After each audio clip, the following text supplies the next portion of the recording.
يعد نظام التقاعد المسبق من الأنظمة التي يتم تطبيقها في دولة الجزائر. ظهر هذا النظام بعد الإصلاحات الاقتصادية التي قررتها الدولة. يستهدف هذا النظام المؤسسات الاقتصادية لضمان حقوق العاملين، ويتم تقاعد العامل وفقا لشروط وضوابط لتطبيقه.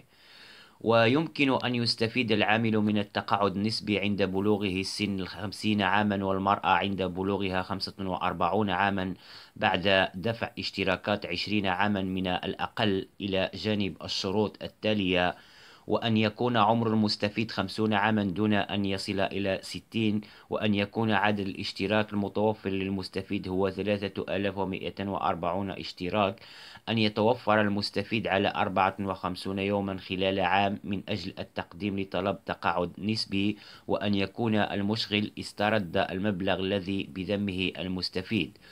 ويعتبر التقاعد النسبي تقاعد اقتصادي تتعامل به المؤسسات الاقتصادية التي تريد تقليل عدد عمالها، ويشترط بهذا أن يكون عمر الرجل ب50 عاما، وعمل 20 عاما في المؤسسة، وأن يكون لديه اشتراك في الصندوق لمدة 10 سنوات على الأقل.